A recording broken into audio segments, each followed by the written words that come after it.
All right, so we are going to learn today about properties of exponents because we are getting ready to start a unit on exponential functions, and so we need to know exponent rules before we can deal with those functions. The first property is called product of powers. And what it does is it teaches us what to do when we have the same base and we're multiplying.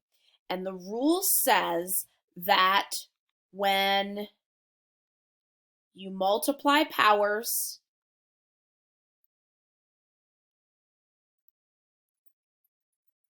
add the exponents. So that means in this case, because these have the same base, so that's going to stay an A there, but I do M plus N. So in this example here, I'm multiplying, so I add the exponents. 2 plus 7 gives me 9. Number 2, the second example here is a little bit more complicated because it has numbers in front. And the reason I have this one is because it's important for you to not get carried away with the rule. Because what ends up happening is people get so excited about, oh, when you multiply, add the exponents. It's only when you multiply powers. So this 2 and this 8, you don't add those. Those are coefficients. We still do 2 times 8 because what this is if I regroup it, it's 2 times 8, and then it's also a squared times a. So the 2 times 8 gives me 16. A squared times a, be careful with this because if no exponent is written, remember it's understood to be a 1. So when I multiply these powers, I do add the exponents. 2 plus 1 gives me 3. And so I end up with 16a cubed for my answer. All right, so now I'm going to have you try one. So for your number, we can call this example 3 for product of powers. I want you to go ahead and do x to the 4th power times x to the 7th power. So apply this rule, the product of powers, and select the correct answer. Moving on to our second rule. Oh, no, we're not moving on to our second rule. Sorry, I forgot to help you check your answer here. So they are both powers with the same base, so I add the exponents. 4 plus 7 gives me 11. So x to the 11th power should be my answer there. All right, quotient of powers, very similar to product of powers. When you divide powers, subtract the exponents. Now again, the rule only applies to exponents. So here I have division. They're the same base, so I would do m minus n. It's always whatever is in the numerator minus whatever is in the denominator. So I'm going to do the harder one this time, and then you are going to do the easier one to just show that you know what's going on.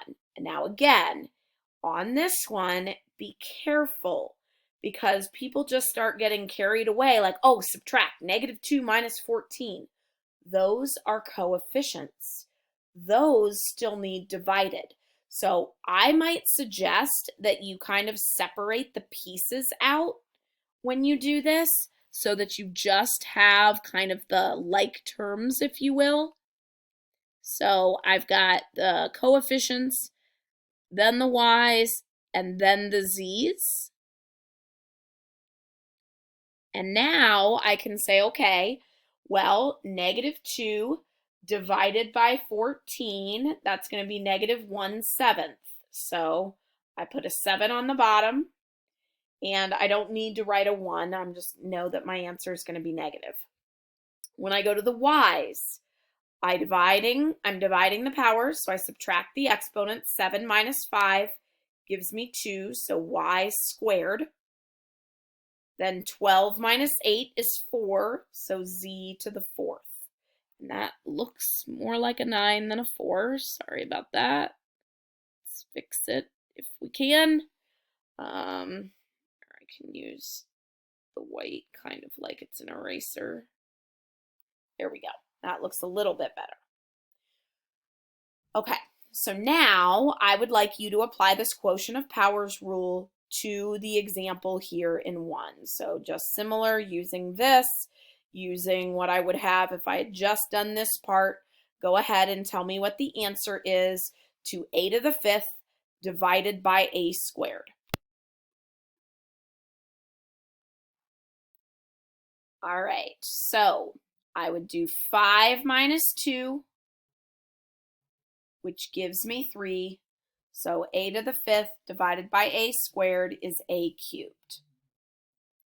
Next thing we're looking at is negative power, which is something that we're not allowed to have in final answers. You're not allowed to leave negative exponents in final answers.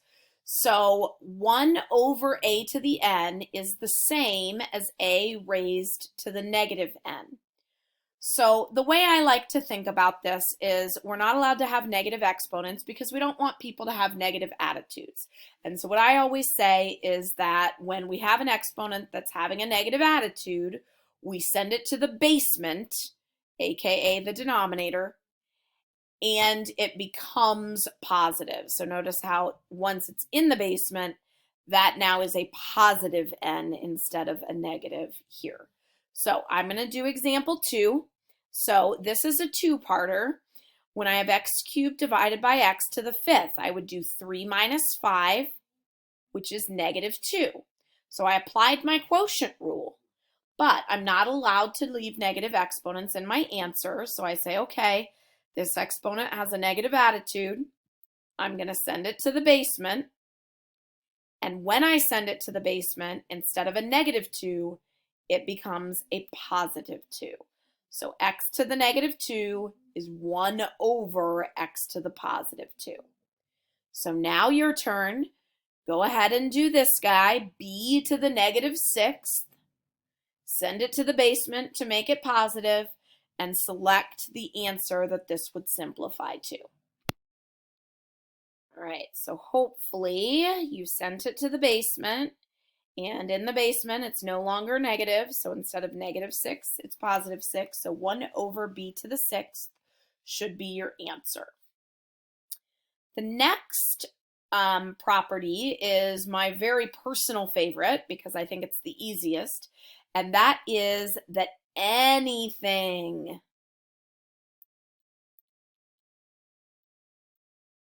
raised to the 0 power or the power of 0 is 1. So a to the 0 is 1. Look at all this nonsense in here, and you might think, oh, PEMDAS, I got to do what's inside first. Well, while that would typically be true, what's on the outside is a 0 power, so it doesn't matter what's on the inside. Anything raised to the 0 power is 1. So g to the 0 power would be what? Hopefully you said 1. Anything raised to the power of 0 is 1. All right, my next one is the power of a power rule. And this one, we've been writing most of them out except for negative powers because there's no way to succinctly say that. But when you raise a power to another power,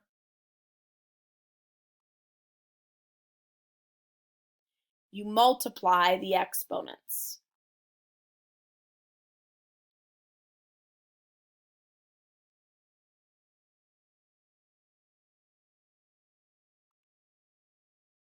And so a raised to the m, and then that whole thing raised to the n, I would multiply the exponents, so m times n is just mn. A raised to the mn. So here, I've kind of actually combined the power of a product rule. When we have this 2 on the outside, it means everything inside gets raised to that power of 2. So I do negative 18 raised to the 2, I do m to the 4th raised to the 2, and I do r to the 6th raised to the 2. So negative 18 to the 2nd power, be super careful with that. Some of you press things wrong into your calculator, and then you think your calculator gave you the wrong answer. If you're going to square a negative, it has to be in parentheses, because anything squared is positive. So don't tell me negative 324. It has to be positive. And now this, m to the 4th raised to the 2nd. Power of a power, so multiply the exponents. That gives you m to the 8th. Then, same thing with the r's. 6 times 2 is 12, so r to the 12th. And that would be my final answer. All right, so the one you need to do right here is just similar to this little piece right here. So when you raise power of a power, multiply the exponents. Tell me what you should come up with when you do n to the 7th raised to the 4th. All right, so hopefully, since 7 times 4 is 28, you said n to the 28th power. So I kind of always already spoiled the power of a product rule, which just basically says what I did in number 2 here. It just says that everything that's in that parenthesis needs raised to that power. So that would mean here I would do a to the m, b to the m. In this example, that would mean j to the 7th, k to the 7th. In this example, this whole thing is raised to the negative 2nd power, which means I take the whole thing and I send it to the basement. And then I make this negative 2 a positive 2. And then I take everything in here to the 2nd power. So 3 to the 2nd power is 9. Then this is p to the 1st. So I multiply those exponents. 1 times 2 is 2, so p to the 2nd. And then the r's, it's already to the 2nd, so 2 times 2 gives me 4. So 1 over 9 p squared r to the 4th would be my answer there. Power of a quotient rule just tells you that when you have a fraction with a power, that the power applies to both numerator and denominator. So in this example here, that would mean a gets raised to the m and b gets raised to the m. So here, if I look at number 2, that means in my numerator, I've got to do 2 to the 3rd, m to the 3rd. And then in the denominator, I do 3 to the 3rd. And then p, it's already to the 3rd. So power of a power, 3 times 3 is 9. And then I simplify these because 2 to the 3rd is 8. So 8m cubed over 3 to the 3rd is 27. 27p to the 9th. So they both get the power. All right, you are going to do this one. So it looks very similar to the example with a, b, and m here. You're going to take f over g and raise it to the 4th power and tell me which answer should be correct. All right, so we have to take the f to the 4th, and then we have to take the g to the 4th, and that would be our answer. All right, last one, rational exponents. So when we have a rational exponent, if I have I should have done this in the example column, but I didn't. I don't really know why. If I have, let's say, a raised to the m over n power. Rational exponents, we can simplify them by actually writing them as radicals, which we just learned how to simplify radicals. But the thing that's a little bit different is that when you do this, the n, which is the denominator in this case, becomes what we call the index of the radical. So the nth root of whatever the base was, a, raised to the m power. So here I put the most common examples, and the biggest reason why you need to know the rational exponent rule is because you need to know that a 1/2 power, because an index of 2, because this would be 2 index square root of a to the first, this is the same as just square root of a. So you need to know that a 1/2 power and a square root are the same thing. When I look at this, the 1/3 power, the index is 3, but this is just b to the first power, so just b. This is cube root of b. 1/3 power, cube root, same thing. Let me do one more example of this kind first. So if I had, let's say,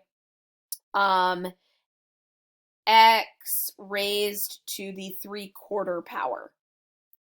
That would be the 4th root of x cubed is how we would write it. So denominator goes in the index, numerator becomes the power. So if I look at number 2 here, the square root's on everything, which 1/2 power is the reason I said square root, because a square root and a 1/2 power are the same. So this is the square root of 4xy. Haven't taught you how to do anything with square roots of letters, and I'm not going to, but you do know that the square root of 4 is 2. So that'd be 2 square root of xy. So the very last question for you to answer here is to do u to the 1/3 power. So look at what I did here, very similar. Go ahead and select what the answer should be for number 1. U to the 1/3 power should be written as what? Hopefully you said that that was the cube root of u, and we are all finished with our examples. Make sure you keep this graphic organizer handy. Like I said, we're going to be dealing with exponential functions, and so we really need to know these exponent properties. And don't forget to ask if you're having questions about any of these examples.